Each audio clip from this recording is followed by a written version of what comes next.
Well, hello everybody, and welcome back to News from the Pews. Could not be happier to have everybody gathered here.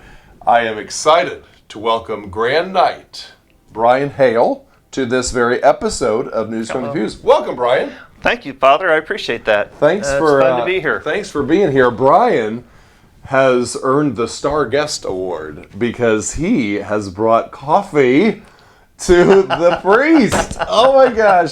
Oh, you read my mind. I kept thinking it's early afternoon that we're recording this, and I have my morning cup with my holy hour every morning. Right.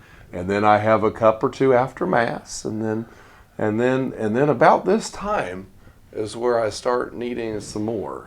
That was my thought, that you probably need a little pre-afternoon pickup. That's right. Oh my gosh. Well, Brian, thanks for being here.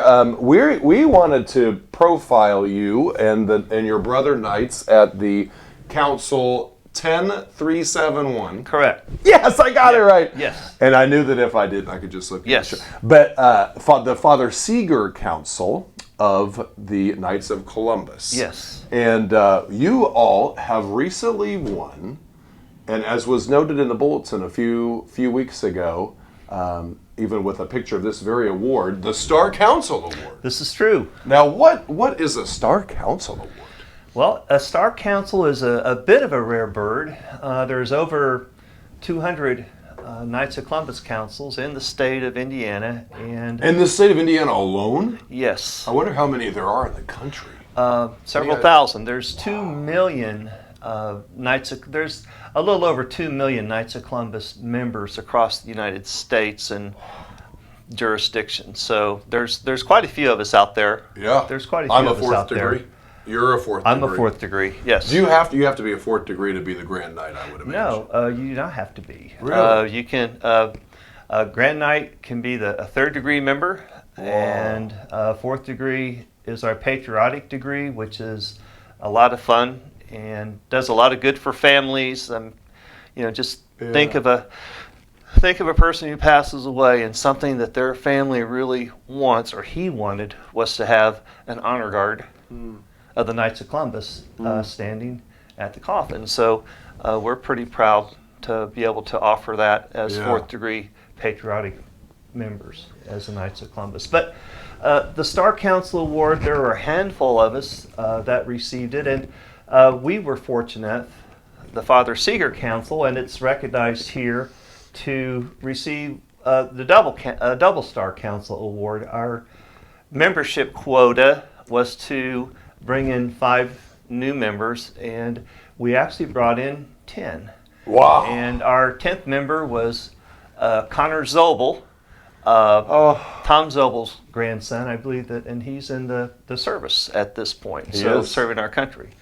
So we were really... A side note here, I hate to interrupt you, no, but that's fine. He was praying his rosary, and one of the other guys said, "What do you do?" He says, "I'm praying my rosary." He says, "What's that?" Connor says, "Well, it's a way that you can meditate on the scriptures, and you pray with our Lord and Our Lady, the Virgin Mary." And this guy had no religion at all, and said, "Well, can I get one?" And Connor got him one. And long story short, that whole guy's family is converting to the Catholic faith. I mean, it's so great. That's wonderful. The power of faith. And that's what the Knights is built on. It is. He's a key example there of. Because you got 10 new members. And the 10 new members. Well, that's actually the founders. No, I'm sorry. I get these different awards mixed up. That's actually the Columbian. No, it's actually the Father McGivney Award. Sorry about that. Oh no, you're fine. It's the Father McGivney Award. So to receive the Star Council, you have to receive the Founders Award, the Father McGivney Award, and the Columbian Award. Wow. So the Father McGivney Award, and there's 3 medallions here at the bottom that references the 3 different awards. The Founders Award it's for our insurance program. Now, our insurance program, it's a AAA program, Standard & Poor. It's really, there's wonderful programs, and I don't want to sound like an insurance agent. I'll let people look at it, but if you look at the offerings online, for It's a what good for what the Knights of Columbus has to help families. Mm-hmm. It's pretty amazing, actually, and very nice programs. And you have to be a Knights of Columbus member to participate. Yeah. And that kind of goes back, even that initiative, which in my memory, when did that start? About 20 years ago? 10, 15 years ago? The insurance? Yeah. Do you Well- have any memory of that? I kind of do, but Blessed Father McGivney, that was part of his plan in 1882 when he founded To the take Knights care of of Columbus, the was to take families. care of the families because there was so Yes. much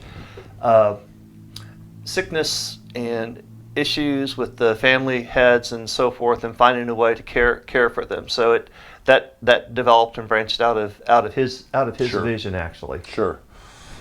Yeah, that's awesome. And lastly, the Columbian Award, that's our faith in action, and that's where we go to work. The Columbian Award, that's various activities around the faith, the family, community, and life. And we actually have directors besides our council officers. Deacon Charlie is our faith director. David Zobel is our family director. Scott Powell is our community director, and Ryan Hale is the life director. We also have membership director. So there's a lot of opportunities to fill positions and do things. But the Columbian Award, when I first became Grand Knight, it was more about just helping the church and how can I help Father and the religious and Sister Joan, and what can we do? And we would have our breakfast and we do things. It's like, but when I started to read more about it, I found that what the Knights of Columbus Supreme is trying to do is give us opportunities to become a well-rounded council, and that's where the Columbian Award is earned by having various activities involving faith, family, community, and life. Our faith, for example, we very much support the seminarians, and I'm going to take a minute now just to mention that today is Brother Seminarian Antonio Harbert's birthday today. Happy birthday, Antonio. And We prayed for you at school mass today. And we have a breakfast coming up to raise, which will be here before we know it, in January 21st. So January 21st at St. Vincent's, following the 8:30 Mass, we'll have a fundraising breakfast for Antonio Harbert to help him in his endeavor. So, Because one reason, just as a former seminarian myself, that my parish back home, always supported me. The Knights did, and one reason that's so important is that a normal college student can get a job to help earn some money, take care of, but a seminarian, you're not allowed to have a job. Now you can get a job. His first 2 summers, he can get a job during those summers, but then it's summer assignments, so he's during the school year unable to get a job, so that all those expenses of cell phone and just your clothes, your shoes, all those things. That's why this is just so important for to support our seminary. well, and not only do we support them financially, but we will remember him, and also remember Noah Sherman at every one of our council meetings in our closing prayer, along with the religious Father Mike and Father Paul during our closing prayer. So we also try to recognize them on their birthdays and to just on special holidays, Christmas and Easter and things like that. Yes. Just to let them know that we're thinking about them. But besides the RSVP, we sponsor Holy Hours. We have 2 Eucharistic processions scheduled for this year. So awesome. We have a fun One's one coming up. One's coming up November on All 1st. Souls Day. So All Saints Day, All November Saints Day. 1st, and that's going to be pretty cool because Mass is at 6:30. It looks like sunsets at Yes. 6:45. So we have invited for anybody who wants to bring a flashlight. Yeah. To bring a flashlight and join the Eucharistic procession It is following so neat the to Mass. have any kind of procession And, at nighttime with the they'll lights. It's so Probably help to point at the feet so nobody in the procession is tripping. That's if right, need that's be. right. And we're also, it looks like weather is going, with the rain we're having, we're also going to light a bonfire. And so we'll have a bonfire out there being lit up, and there will be hot dogs and chips and things like that. So it should be a fun evening. It so will be. with regards to the family, our focus is Jabalt School is a big focus, and we put a little blurb in a bulletin a few weeks ago just about what it is. I've had a couple people ask me about Jabalt, and I would encourage anyone to look up jabalt.org and to read about what they do. And we actually have an adult Jabalt Say that 10 assistant times. here in Adult Shelbyville. Jabal. Adult Jabal. So, yeah, adult Jabalt. Food for families. We're Family of the Month. Rummage sale support. That's all within the family. And Yeah. community. The logistic support for the combined picnic that we Oh, yes, participate that's in. Right. That's right. Lucky 7 has a Hungry Monday, which is the second Monday of every month, where they provide sausage, gravy, and biscuits to anyone who wants it for free. If they can't afford to pay, or somebody wants to leave a $100 bill, well, they'll take that too, and it's donated to one of the shelters or one of the food banks here locally. And then Life, we're So really. you guys, oh, sorry to interrupt there. So Sure. you guys actually go to Lucky 7 on that day, and then Yes. you kind of help in the preparing of all the food for the Yes. folks that are coming There- by, and then I have to give credit to Leroy. oh yeah, Everybody knows Leroy and Gary Sheets, and they're pretty much there every second Monday. And I've shown up once. That's my target to do better with coming in to help. But we do support that. that's wonderful. That's so great. From the Life side, we work hard to support the Special Olympics with a plane pull, and that's what it means. There's actually an annual plane pull at the airport where there's some type of rope attached to a plane, and teams take, competition to pull the plane. The polar plunge, which everybody knows what that is. And then disaster preparedness support for Indiana. We have a wonderful disaster preparedness group here in Indiana, which will have a breakfast to support them toward the middle of summer. And then Life, that's it. So That's a lot. that's the four main categories. So what we try to do is hit on all cylinders. It's like spokes of a wheel, and you're not just focused in one area. Yeah. And it's more of a 360, charitable event. And I'd like everyone to know that any event that we have, that 100% of the money is donated to a charity somewhere, some way. We will if we have some hamburgers or something at our meeting, we'll take those receipts and pay for those. But other than that, everything is going to support charity or on the refugee assistance, even on a global basis. So. Which is really the genius of the Knights of Columbus, in the heart of the Knights of Columbus. It exists for the sake of charity and for the sake of faith, family, and community. And It is. And the membership dues, how much does it cost for a man to be a knight? Well, it's only $30 a year. That's and not that much. for that, you get a paid subscription, free subscription to the Columbian magazine.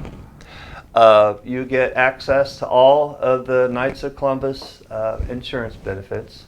You get 12 free delicious meals a year if you come to our meeting at 6:30, because our meetings are always the second Thursday of the month with the social half hour at 6:30 and the meeting at 7. And we work very hard to never let the meeting run past 8 o'clock.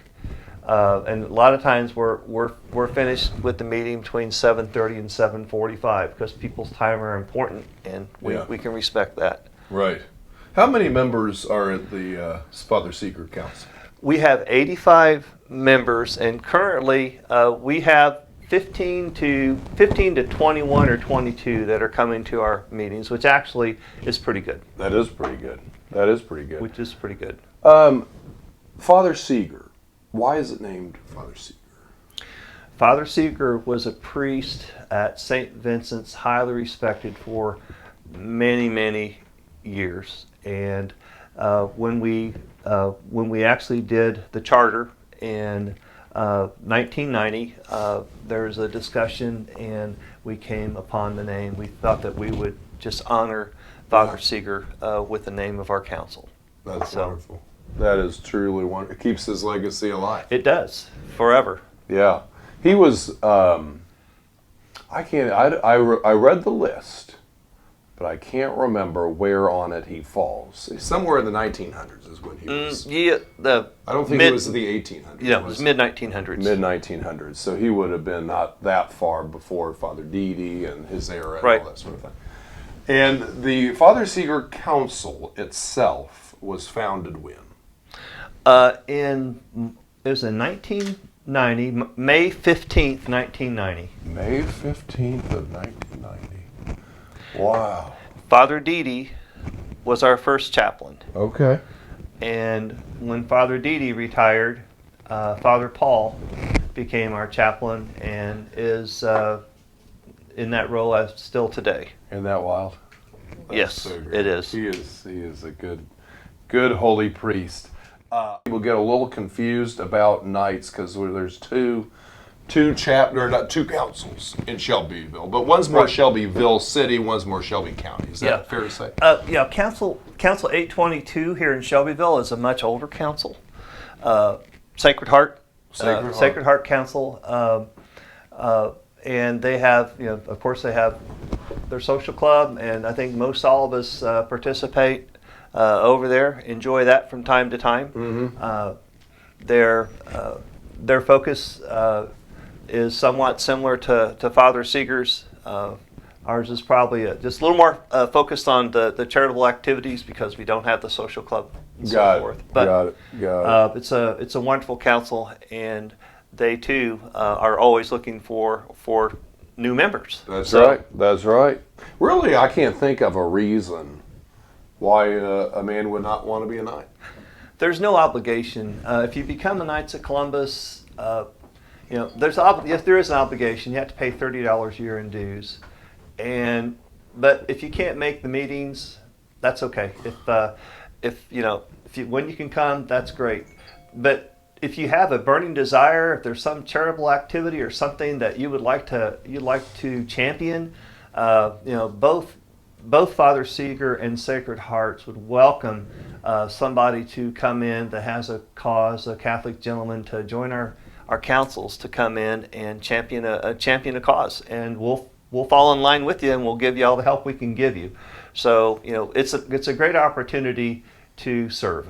It truly is, and I just, on behalf of both parishes, just thank you and thank all the knights of both councils, because if you look at, Brian brought this list of events. I mean, look at all this stuff that's going on, and I think a lot happens in our parishes that is thanks to the knights. I think so. That's a great reason too, and we do a lot of help with the church. We help Father Mike.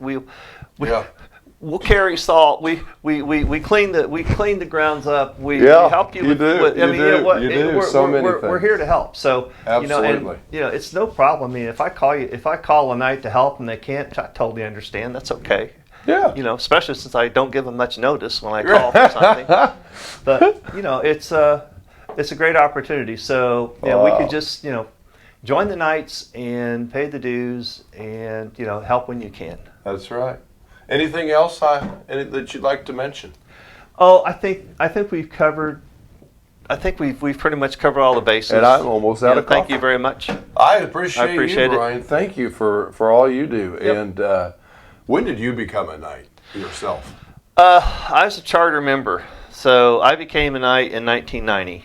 Wow. And I am one of those guys where work life and family life got the better of me, and I have to say decades passed before I really jumped back into it. I retired in 2019 and felt that I now have time to do more service. But I was a knight, paid my dues during that time, and helped when I could. I didn't totally abandon it, but I was not as active as I am now, and we understand that. Absolutely. Well, that is a true gift. I tell you, when I was a little kid, I kept hearing KFC, and I kept thinking, boy, my church really likes Kentucky Fried Chicken. And I said, but why? They always talk about the KFC, but I never actually see they're chicken and all this stuff. Finally, I realized, oh, the KFC, not the KFC.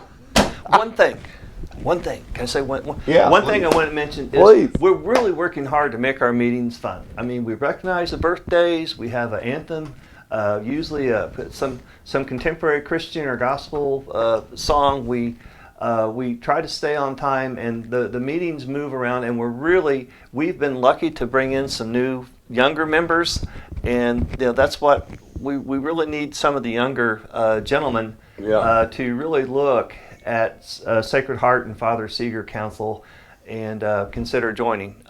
We have brought in some great, terrific young men, and we'd like to add to that because at some point us old guys aren't going to be around. Yeah. Well. So anyway, Got it. Well, I think that's a good invitation for everybody. And God bless you all. Thanks for watching. Appreciate you very much, and thank you for being here. thank you, Father. Thank you for the coffee too. Oh, you're welcome. Take care.